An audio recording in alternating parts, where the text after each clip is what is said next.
Yo me postraré al Señor y Rey. Aleluya, te acercaste a mí. Todo nuevo fue. Emmanuel, mi Jesús, no me abandonarás.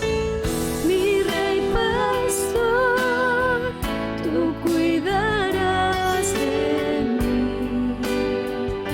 Emmanuel, cada estrella tú la haces brillar en la oscuridad. Tú me amaste, me dijiste ven, yo te seguiré. Emmanuel, mi Jesús, no me abandonarás.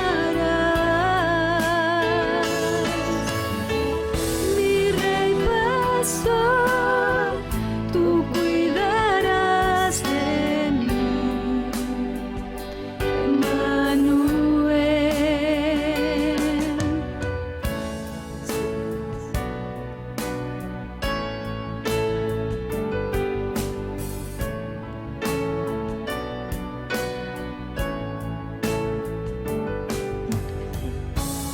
Santo, Santo, poderoso, nadie es como tú.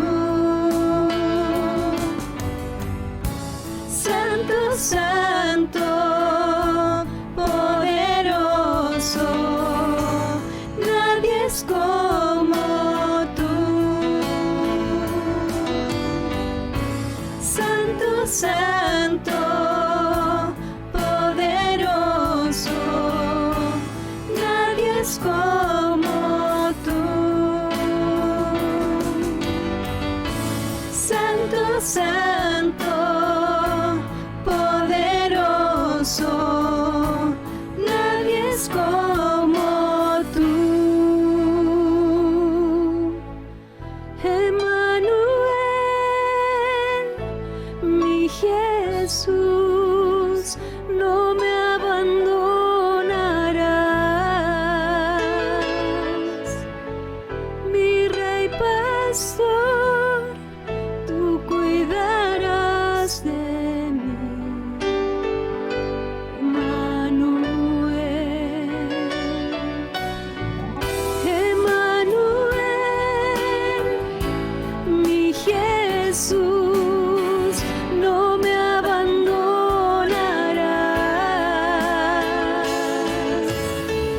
Mi Rey Pastor, tú cuidarás de mí. Emmanuel, Emmanuel, mi Jesús, no me abandonarás. Mi Rey Pastor, tú cuidarás de mí. Emmanuel, Emmanuel, Emmanuel, Emmanuel, Emmanuel, Emmanuel.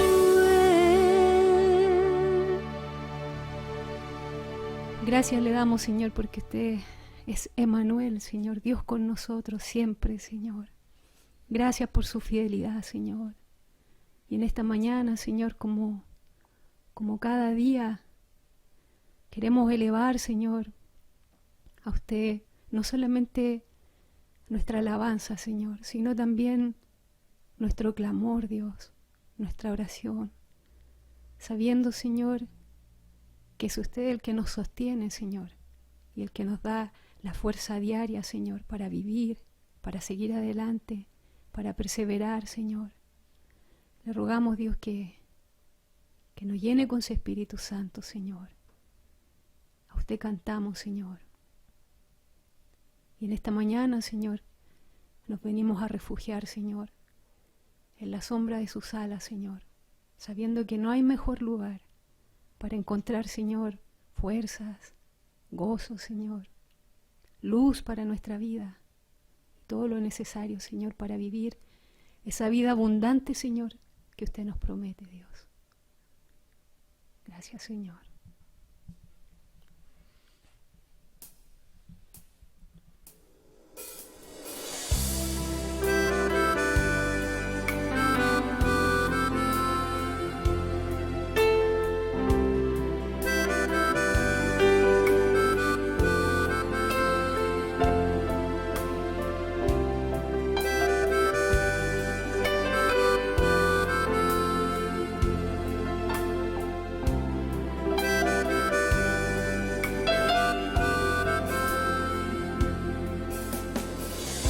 Temprano yo te buscaré, de madrugada yo me acercaré a ti. Mi alma te anhela y tiene sed para ver tu gloria y tu poder. Mi socorro has sido tú, y en la sombra de tus alas yo me gozaré. Mi alma está pegada a ti, porque tu diestra me ha sostenido. Solo tu diestra me ha sostenido.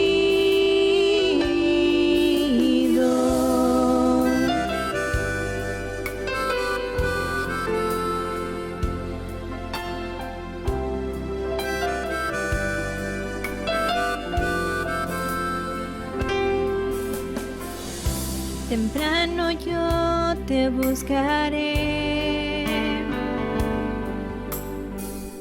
de madrugada yo me acercaré a ti. Mi alma te anhela y tiene sed para ver tu gloria y tu poder. Mi socorro has sido tú, y en la sombra de tus alas yo me gozaré. Mi alma está pegada a ti, porque tu diestra me ha sostenido. Solo tu diestra me ha sostenido. Mi socorro has sido tú, y en la sombra de tus alas yo me gozaré. Mi alma está pegada a ti, porque tu diestra me ha sostenido. Solo tu diestra me ha sostenido.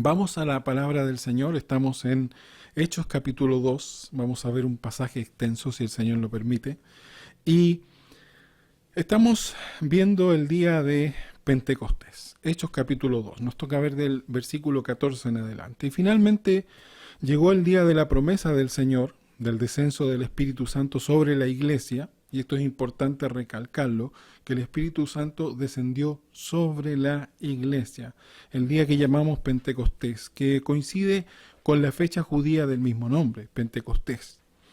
En este día el Espíritu Santo repartió el don de lengua sobre la iglesia, que como pudimos ver estaba reunida, y fue evidente a toda la ciudad que algo sobrenatural, algo poderoso sucedió ahí con este grupo de 120 personas que estaba reunida, que estaban orando, que estaban buscando al Señor, que estaban esperando la promesa del Señor. Y todos los que se allegaron a este grupo, todos los que vinieron de la ciudad, vinieron por el estruendo, vinieron por lo que se veía acerca de estos idiomas y todos daban testimonio de que las personas ahí hablaban en distintos idiomas. Vemos ahí en los versículos 11 al 13, dice, les oímos hablar en nuestras lenguas las maravillas de Dios. Y estaban todos atónitos y perplejos, diciéndose unos a otros, ¿qué quiere decir esto? Mas otros burlándose decían, están llenos de mosto. Había confusión en el pueblo acerca de esta gran señal, pero también había incredulidad y burla, insinuando que los que estaban hablando en otros idiomas estaban borrachos. Pedro, estando lleno del Espíritu Santo, toma la palabra para explicar y anunciar la verdad más importante para todo ser humano. Noten por favor ahí en el versículo 14 dice, entonces Pedro, poniéndose en pie con los 11, alzó la voz y les habló diciendo, varones judíos y todos los que habitáis en Jerusalén, esto os sea notorio y oíd mis palabras, porque estos no están ebrios como vosotros suponéis, puesto que es la hora tercera del día. Notemos que Pedro capta esta actitud burlona de algunos y toma esta actitud como ocasión para explicar lo que estaba sucediendo. Y le dice, estos no están ebrios como vosotros suponéis, puesto que es la hora tercera del día. Ahora, la hora tercera era como las 9 de la mañana, y en el contexto de la fiesta y del sabbat, la primera comida se hacía hasta la hora cuarta. Entonces, Pedro estaba derribando este argumento de la borrachera, pero inmediatamente lo que hace Pedro es exponer la palabra, que eso es lo importante. Vamos al versículo 16, dice, mas esto, lo que ustedes ven, lo que está sucediendo, es lo dicho por el profeta Joel. Y en los postreros días, dice Dios, derramaré de mi espíritu sobre toda carne, y vuestros hijos y vuestras hijas profetizarán, vuestros jóvenes verán visiones, y vuestros ancianos soñarán sueños. Y de cierto sobre mis siervos y sobre mis siervas en aquellos días derramaré de mi espíritu y profetizarán. Y daré prodigios arriba en el cielo y señales abajo en la tierra, sangre y fuego y vapor de humo. El sol se convertirá en tinieblas y la luna en sangre antes que venga el día del Señor grande y manifiesto, y todo aquel que invocare el nombre del Señor será salvo. Aquí vemos que Pedro, lleno del Espíritu Santo, toma un pasaje del Antiguo Testamento y lo aplica a lo que estaba sucediendo aquí, pero en referencia al Espíritu Santo. No al cumplimiento de toda la profecía dicha por Joel, porque hay cosas de la profecía de Joel que son para el final de los tiempos. Pero sabemos que la profecía dicha por Joel sí tendrá su cumplimiento total. Pedro lo que está diciendo es que este es el mismo Espíritu Santo sobre el cual escribió Joel y que ahora estaba dando poder para todos los que estaban ahí reunidos para hablar en otros idiomas.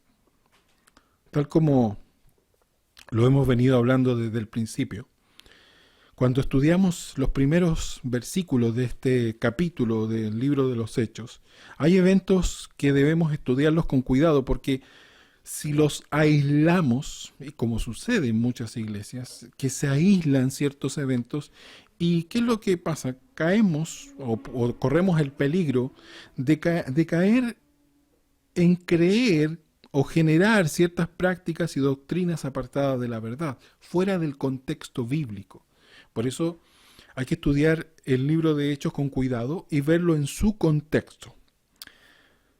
Hace poco estuve hablando con un joven cristiano, no hace muchas semanas, estuve hablando con un joven y una de las cosas que me compartió él, y fue muy interesante porque me dijo que en su iglesia prácticamente lo obligaban a hablar en lenguas. Y dice que él me cuenta que su líder directo, lo presionaba. Y lo presionaba para que hablara en lenguas. Ahora, es cierto que en Pentecostés el Espíritu Santo fue derramado sobre la iglesia y también es cierto que el Espíritu Santo da dones y manifestaciones de poder a los que están sujetos y llenos de él. Eso es cierto. Pero según el contexto, por favor notemos bien que Pedro lo que está haciendo es predicando, anunciando a Cristo. ¿Se dan cuenta? El objetivo de toda esta manifestación no era simplemente hacer algo maravilloso para que todos vieran y quedaran atónitos y dijeran, wow, un milagro, miren. No es eso. Primero, era el cumplimiento de la promesa del Señor, de que el Espíritu Santo está siendo derramado sobre la iglesia. Pero el viento, el estruendo, el hablar en idiomas, fue una manera de captar la atención de la multitud para que se dispusieran a oír el mensaje de salvación. Y Pedro recuerda esto en el versículo 21, y todo aquel que invocare el nombre del Señor será salvo. Ahora, una cosa es importante notar en todo esto, que las señales dadas por el Espíritu no son para que el hombre solamente se maraville y quede atónito. Preguntémonos lo siguiente. Si cualquier milagro o señal que suceda en la iglesia no guía a las personas a la salvación que es por medio de Jesucristo, ¿qué tipo de señal es? Tenemos que preguntarnos. Si es una señal, entonces tiene que tener un objetivo. Si es una señal que proviene de Dios, que es conducida, dirigida bajo el poder del Espíritu Santo, entonces tiene un objetivo. Y lo estamos viendo claro aquí. Imagina una persona incrédula, enferma, que llega a la iglesia con una enfermedad terminal y oramos para que ocurra el milagro de la sanidad. Y la persona sana, pero sigue su vida normal. ¿Qué pasa con su alma? ¿Se dan cuenta del problema?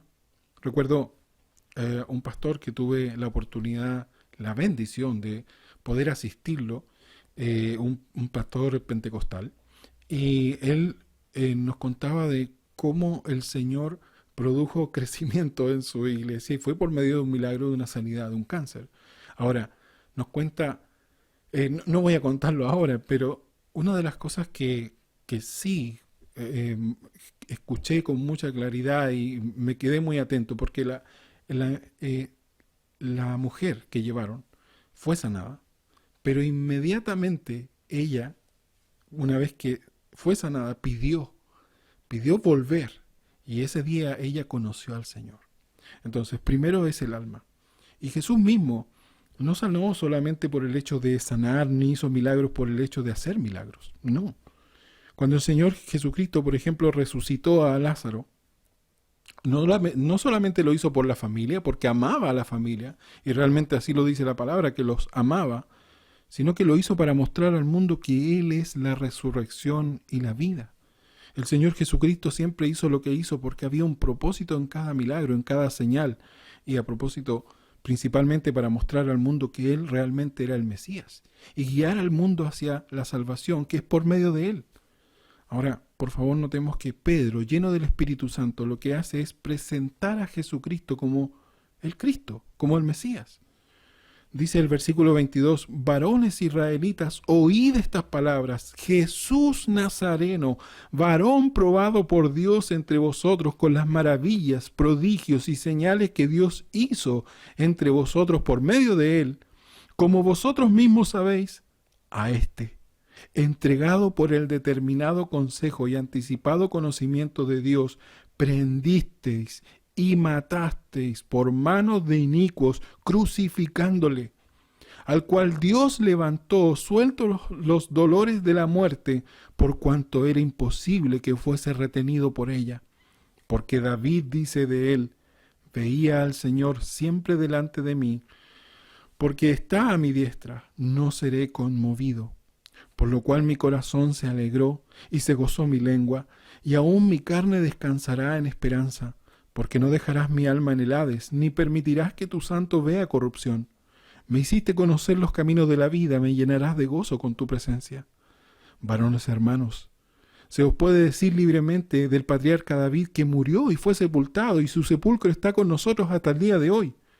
Pero siendo profeta, y sabiendo que con juramento Dios le había jurado que de su descendencia en cuanto a la carne levantaría al Cristo para que se sentase en su trono, viéndolo antes, habló de la resurrección de Cristo, que su alma no fue dejada en el Hades, ni su carne vio corrupción. A este Jesús resucitó Dios, de lo cual todos nosotros somos testigos. Así que, exaltado por la diestra de Dios y habiendo recibido del Padre la promesa del Espíritu Santo, ha derramado esto que vosotros veis y oís. Porque David no subió a los cielos, pero él mismo dice: dijo el Señor a mi Señor, siéntate a mi diestra, hasta que ponga a tus enemigos por estrado de tus pies. Sepa pues ciertísimamente toda la casa de Israel que a este Jesús, a quien vosotros crucificasteis, Dios le ha hecho Señor y Cristo. Pedro está dirigiéndose a los judíos en un tiempo donde la gente tenía conocimiento de la vida y la obra del Señor Jesucristo.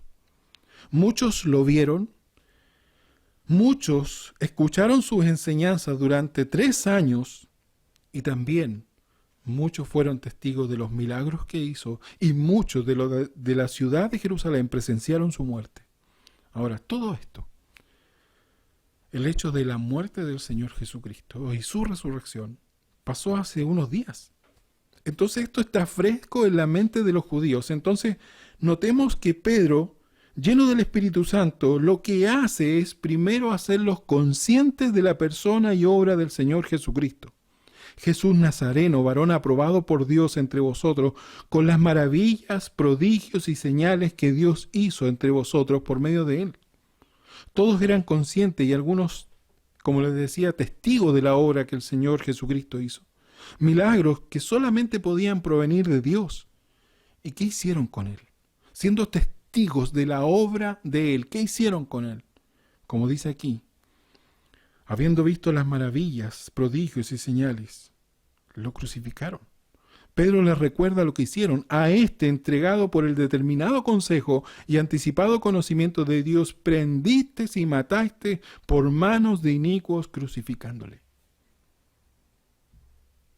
Pedro les está diciendo: ustedes son culpables de asesinato. Y es muy incómodo oír eso, ¿no? Noten que Pedro, lleno del Espíritu Santo, no está dando de esos mensajes que se dan hoy, que no quieren incomodar, que no quieren que la gente se sienta conmovida. Interesante, porque estamos en tiempos donde la gente no quiere oír que es pecadora, donde la gente no se siente pecadora, donde el pecado está normalizado, donde el pecado está legalizado. Y estamos en tiempo donde la iglesia ha girado su mensaje, o sea, un mensaje que no debe incomodar. Recuerdo que tuve la experiencia de ir a predicar a la cárcel. Y recuerdo que me tocó en medio del sermón decirle a los que estaban ahí escuchando que tienen que haber sido unos 150 presos. Y les dije que yo sabía que habían algunos que estaban ahí para obtener beneficios carcelarios y no para oír la verdad del Evangelio. Y saben, lo que sí recuerdo muy bien, que cuando les dije eso, varios levantaron la cabeza y se dieron cuenta que sí, que en realidad estaban ahí buscando beneficios carcelarios y no para oír la verdad. La verdad incomoda. El verdadero evangelio incomoda. Y eso es lo que el verdadero evangelio pretende, hacer consciente al pecador que es pecador. Una de las funciones del Espíritu Santo es convencer de pecado. Lo dice la palabra. Y eso lo hace por medio de la predicación de la verdad. Y eso es lo que está haciendo Pedro aquí, lleno del Espíritu Santo. Ahora, si bien este era el plan de redención para el hombre, que Jesucristo fuera crucificado, aquí vemos que los que pidieron su crucifixión eran culpables igualmente de asesinato. No eran inocentes. Ustedes lo prendieron y lo mataron, les dice Pedro. Entonces, el Espíritu Santo estaba en ese momento convenciendo de pecado a todos los que de una manera u otra participaron de la muerte del Señor Jesucristo. También es notable ver que luego de la manifestación del don de lenguas, lo que vino fue un tiempo de predicación del Evangelio, donde se llama al arrepentimiento. Aquí vemos a Pedro lleno del Espíritu Santo que estaba predicando la verdad, mostrando a los hombres sus pecados y presentando a Jesucristo como el Cristo. Romanos 10:14 dice, ¿cómo pues invocarán a aquel en el cual no han creído? ¿Y cómo creerán en aquel de quien no han oído? ¿Y cómo oirán sin haber quien les predique? El tiempo más importante en este día no fue el tiempo de las manifestaciones carismáticas, no fue el tiempo del estruendo, no fue ni siquiera el tiempo en el que hablaron en lenguas, no. Fue el tiempo de la predicación. El estruendo, el viento, las lenguas fueron el anuncio del descenso del Espíritu Santo a la iglesia y fue un llamado para todos los que estaban ese día en Jerusalén. Se acercaron y todos vieron y estaban atónitos. Y lo que vino por medio de Pedro, lleno del Espíritu Santo, fue un llamado al arrepentimiento y a creer en Jesucristo. Lo mismo hacía el Señor Jesucristo en su ministerio. Él llamaba arrepentíos y creed en el Evangelio. Miren, cualquier reunión que ocurre en la iglesia, si no hay un llamado al arrepentimiento, si no hay un llamado a la salvación, entonces ¿para qué son los dones y para qué son las manifestaciones? Aquí en el ejemplo del día de Pentecostés vemos que el Espíritu Santo produjo estremecimiento, pero luego vino un tiempo de predicación. ¿Saben? Hoy en día la iglesia evangélica de manera generalizada se ha dividido en varias ramas y hay algunas de estas ramas donde la predicación del evangelio, la predicación de la verdad está prácticamente desapareciendo. En algunas iglesias se usa el tiempo de la predicación para manipular las emociones de las personas. Se baja la luz, se pone música suave de fondo y el pastor con muy poca palabra, con muy pocos versículos o con uno o con la mitad de uno, manipula las emociones de las personas porque lo importante es que sientan algo. Y eso es lo que está sucediendo. Entonces, ¿qué es lo que sucede? Que las decisiones que vienen de ese tipo de convencimiento son superficiales. Y ahí es donde ocurren las falsas conversiones y solamente la gente se va con remordimiento a sus casas sabiendo que hizo lo malo, pero no hay ninguna transformación. El Espíritu Santo convence de pecado. Y lo que pasa en esa iglesia es que las emociones las han puesto por sobre la verdad y hacen que las personas sean dependientes de las emociones. Pero ¿qué es lo que sucede? El gran mal que provoca todo esto es que las personas no reaccionan a la verdad del Evangelio. Y que lo que vemos es que las técnicas hoy en día de crecimiento, porque en eso están concentradas la iglesia, en crecer, en lo que derivan es que la predicación se acorta, el tiempo de predicación se acorta, los sermones se han vuelto, como hemos hablado muchas veces, un tipo de coaching motivacional. Porque algunos pastores están imitando más a Steve Jobs, a todo ese tipo de coaching, humanismo puro que funciona porque así la gente se siente cómoda, porque es un tipo de evangelio que gira en torno a la persona. El levantar el ego de la persona, las ambiciones personales de la persona. Miren, la predicación de la palabra, tal como vemos aquí, es importante porque es el anuncio de la verdad del evangelio para salvación de las almas. Y también la predicación es el llamado al arrepentimiento para la santidad de los que ya son salvos y para el crecimiento espiritual de los que ya son salvos. Pero también es necesario hacer una advertencia aquí, porque se puede predicar sin la dirección y la unción del Espíritu Santo. Y eso también ocurre. Por eso es necesario que comprendamos la necesidad que tiene la iglesia de buscar y procurar la llenura del Espíritu Santo. Miren, he estado estudiando un poco la vida de Pablo y puedo ver cómo él escribió en la cárcel con muy pocos recursos y en condiciones que nadie quisiera tener que soportar. Una cárcel fría, quizás qué tipo de comida le daban en esa cárcel.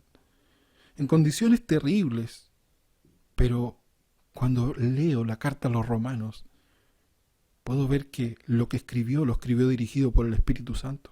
Y saben, miren, yo se los digo como testimonio, porque yo hay días en que me he encontrado en mi escritorio con mi computador, que es un buen computador, y tengo una tablet, y tengo lápices de la media hacia arriba, que son más o menos caros. Me gustan los lápices. Tengo un cuaderno muy bueno, y también aire acondicionado tengo en mi casa. Pero saben, me he sentado ahí sin poder escribir ni una sola palabra. Qué increíble. Y es en esos momentos cuando reconozco que tengo todo lo que creo que se necesita tener, pero no tengo lo que se necesita, que es la dirección del Espíritu Santo. Y es en esos momentos cuando tengo que apartarme, arrodillarme, humillarme y pedirle al Señor que me limpie y me llene de su Espíritu. Porque si no, soy un inútil. Y la iglesia sin el Espíritu es inútil. Hermanos, miren, yo sé que el Señor levantó a esta iglesia. Y tenemos que tener mucho cuidado porque nosotros podemos con mucho afán orar para que el Señor nos conceda lo necesario para operar como iglesia, pero no vaya a ser que nos encontremos en algún momento teniéndolo todo, lo que creemos que es necesario, sin tener lo que la iglesia realmente necesita, que es el poder y dirección del Espíritu Santo.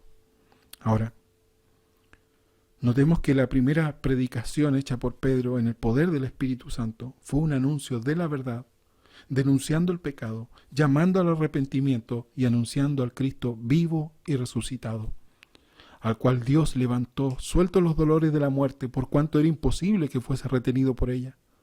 Luego dice del rey David, en el versículo 31, viéndolo antes, habló de la resurrección de Cristo, que su alma no fue dejada en el Hades, ni su carne vio corrupción. A este Jesús resucitó Dios, de lo cual todos nosotros somos testigos. Pedro estaba diciéndole a los presentes ahí, a los que muchos fueron partícipes de la crucifixión del Señor Jesucristo, que el mismo que crucificaron es el Cristo, el que venció la muerte. Dice el versículo 33, así que exaltado por la diestra de Dios y habiendo recibido del Padre la promesa del Espíritu Santo, ha derramado esto que vosotros veis y oís. El poder, el estruendo, el hablar en idiomas, la maravilla de Dios. El Espíritu Santo descendió, como leemos en el versículo 4, volviendo atrás, dice, y fueron todos llenos del Espíritu Santo y comenzaron a hablar en otras lenguas, según el Espíritu les daba que hablasen.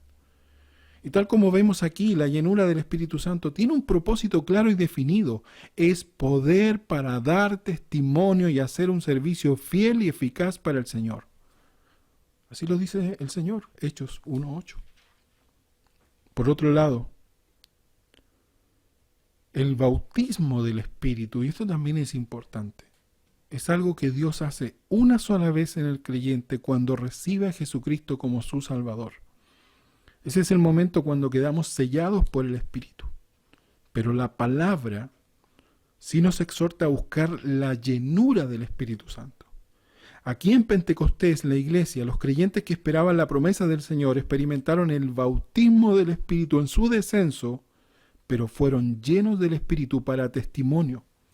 También quiero advertir de este juego de palabras acerca del bautismo y de la llenura, porque según los siguientes pasajes, si toman nota, Hechos 4:8, Hechos 4:31, Hechos 9:17 y Hechos 13:9, en todos estos pasajes, los mismos creyentes que estuvieron en Pentecostés luego experimentaron la llenura del Espíritu Santo, pero no bautismo. ¿Entienden? Experimentaron la llenura, pero no bautismos. Pentecostés fue el bautismo del Espíritu Santo en su descenso, y ahora en el nuevo nacimiento ocurre el bautismo, en el nuevo nacimiento de la persona que recibe a Jesucristo. El bautismo es una vez, la llenura se repite conforme a que el creyente se entrega a la dirección del Espíritu Santo, al poder del Espíritu Santo, con un objetivo, para ser testigo del Señor. Ahora, vuelvo a repetir que la llenura del Espíritu tiene por objetivo ser testigos fieles del Señor Jesucristo, porque Pedro lo hace presente una y otra vez. Versículo 36, sepa pues ciertísimamente toda la casa de Israel que a este Jesús, a quien vosotros crucificaste, Dios le ha hecho Señor y Cristo. Pedro está lleno del Espíritu Santo. ¿Y de quién está testificando? De Jesucristo. La verdadera manifestación del Espíritu Santo siempre va a llevar a las personas a Jesús, porque no hay otro nombre en que podamos ser salvos. Ahora, veamos los resultados de la predicación de Pedro. Versículo 37 dice, al oír esto se compungieron de corazón y dijeron a Pedro y a los otros apóstoles, varones, hermanos, ¿qué haremos? Y esto es lo que busca la predicación de la verdad, que el hombre se sepa pecador y que se sienta perdido. Si el hombre no se siente pecador ni perdido, la única respuesta al Evangelio puede ser un convencimiento, una afinidad acerca de la religión, pero la persona va a seguir perdida.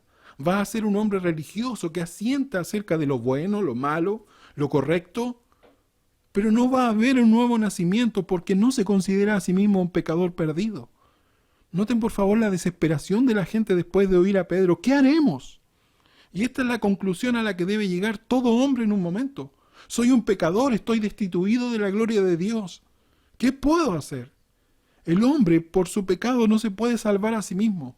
No, la salvación no es por obras, ni por hacer cosas buenas, ni dejar de hacer las cosas malas, ni por acercarse a la iglesia, ni por dar a los pobres, ni siquiera por comenzar a leer la Biblia. Ninguna liturgia salva. No hay nada que pueda hacer el hombre que lo salve. Todo hombre que no llega a esta conclusión, ¿qué haremos? Nunca va a poder comprender la necesidad profunda que tiene del único Salvador que es Jesucristo. Versículo 38, Pedro les dijo, arrepentíos y bautícese cada uno de vosotros en el nombre de Jesucristo para perdón de los pecados, y recibiréis el don del Espíritu Santo, porque para vosotros es la promesa, y para vuestros hijos, y para todos los que están lejos, para cuantos el Señor, nuestro Dios, llamare.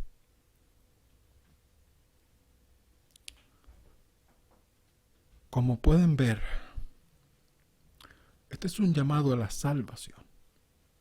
El Espíritu Santo vino en descenso a la iglesia, para que la iglesia sea un testigo del Señor Jesucristo al mundo, para llamar al mundo al arrepentimiento y que reciban la salvación que es por medio de Jesucristo. Juan 1:12 dice, mas a todos los que le recibieron, a los que creen en su nombre, les dio potestad de ser hechos hijos de Dios, los cuales no son engendrados de sangre, ni de voluntad de carne, ni de voluntad de varón, sino de Dios. Una cosa importante que también debemos aprender de este pasaje es el nombramiento del bautismo que hace Pedro. Y, por favor, pongan atención todos nuestros hermanos que tienen en su corazón el bautizarse, ya que la próxima semana son los bautismos. Hay algunas ramas de la iglesia, lamentablemente, que toman este pasaje y enseñan que es necesario el bautismo para, entre comillas, completar la salvación. Eso es falso, es una doctrina errónea. ¿Por qué? Porque Juan 1:12, lo acabamos de leer, demuestra lo contrario. Mas a todos los que le recibieron, a los que creen en su nombre, le dio potestad de ser hechos hijos de Dios. Y por eso tenemos que tener mucho cuidado en la interpretación de estos pasajes aquí en Hechos, porque podríamos terminar creyendo que la salvación es la fe en Jesucristo más el bautismo por el agua, y no es así. Mas a todos los que le recibieron, a los que creen en su nombre, les dio potestad de ser hechos hijos de Dios. La palabra griega que se traduce para es eis, para perdón de los pecados, ese para, y es una preposición que se debe usar con mucho cuidado, porque también esto se puede traducir arrepiéntanse y bautícense ya que sus pecados han sido perdonados. Ahora, no estamos diciendo que el bautismo por agua no sea importante. Tanto la cena del Señor, en la que participamos una vez al mes acá en la iglesia, tanto la cena del Señor como el bautismo son importantes, pero lo son para el que ya es salvo. Efesios 2:8 dice, porque por gracia sois salvos por medio de la fe, y esto no de vosotros, pues es don de Dios, no por obras para que nadie se gloríe. Si el bautismo fuera necesario para la salvación, sería considerado como una obra y estaría contradiciendo lo que dice aquí Efesios 2:8. Ahora, si el bautismo no es necesario para la salvación, ¿por qué es importante?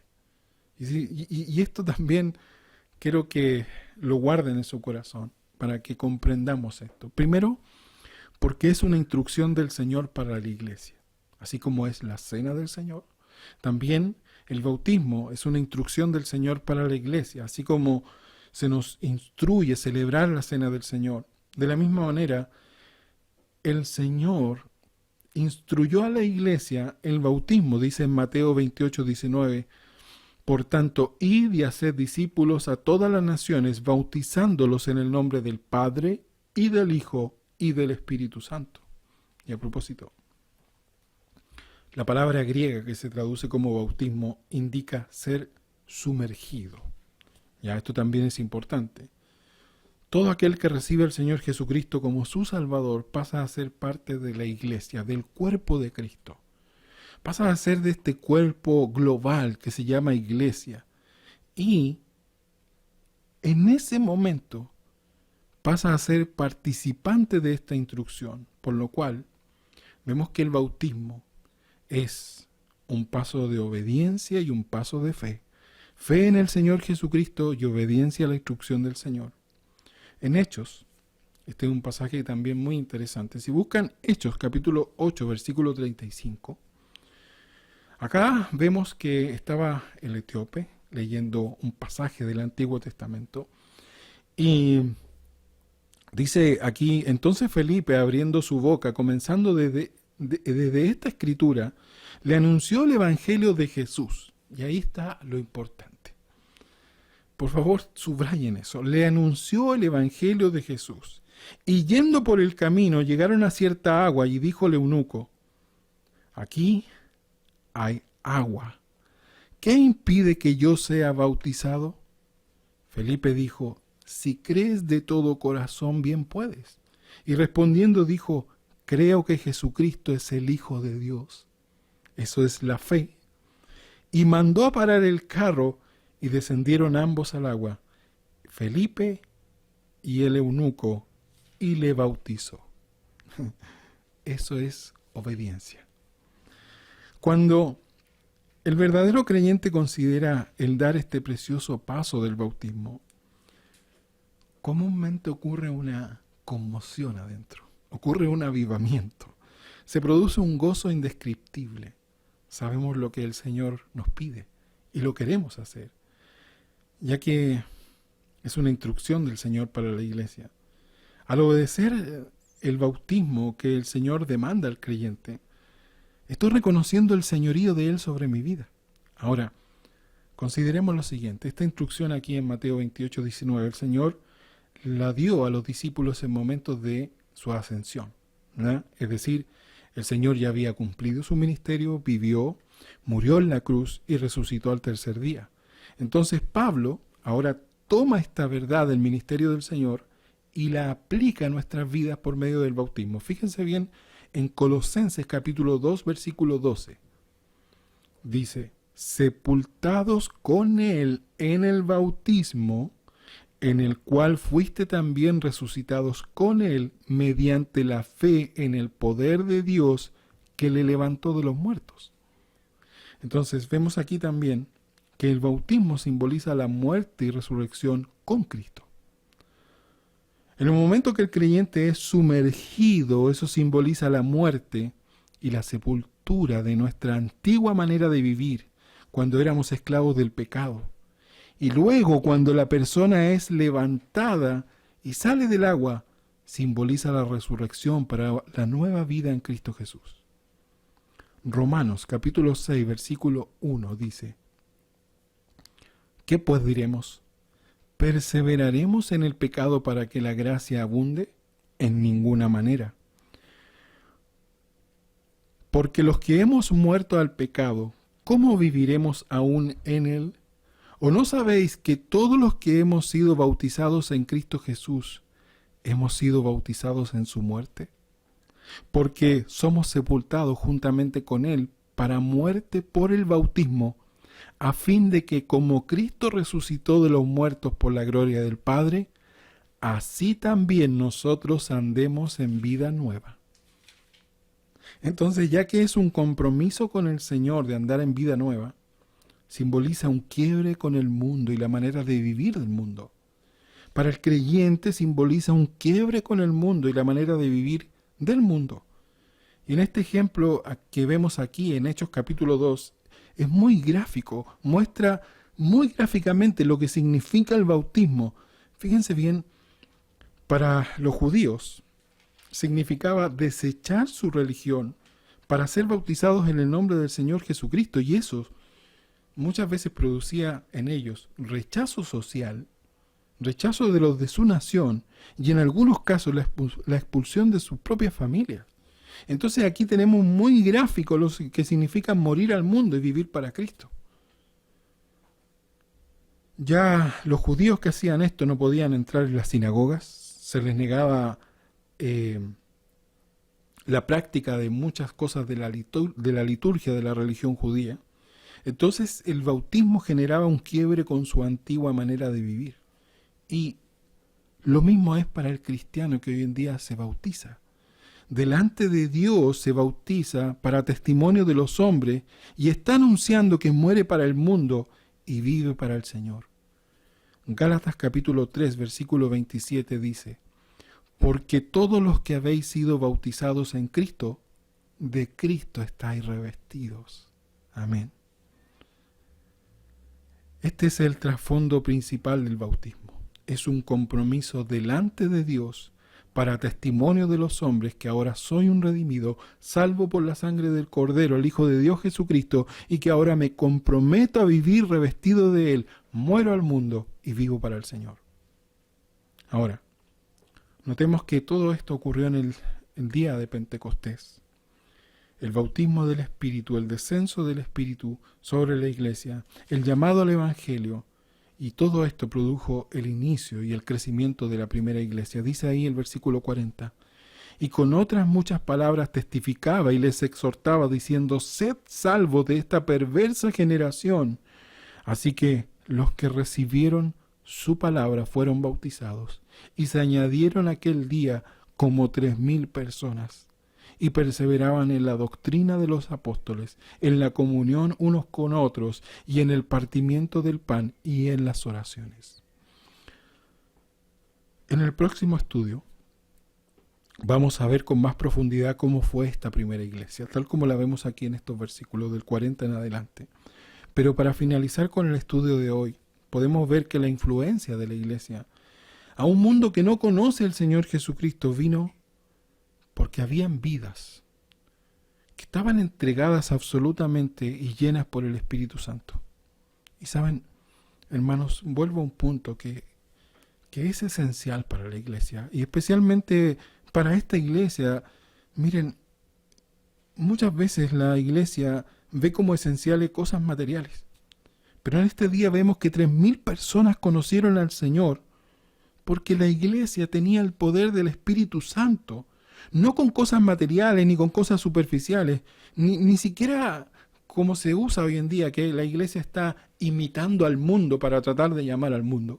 No, Aquí la iglesia no tenía un edificio siquiera.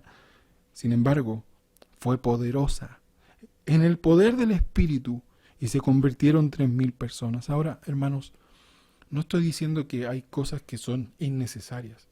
Como les decía en el ejemplo de Pablo, Pablo en un momento pidió que le trajeran una capota, pidió que le trajeran los pergaminos. Entonces, hay cosas que sí son necesarias. Pero, hermanos, miren, no sea que en algún momento nos encontremos con todo lo que creemos que es necesario y estemos anhelando cosas materiales, pero sin tener lo fundamental como iglesia, que es el poder dinámico del Espíritu Santo en nuestras vidas. Ahora, tiene un objetivo claro esto: testificar del Señor Jesucristo. Y cada uno tiene que examinar su corazón.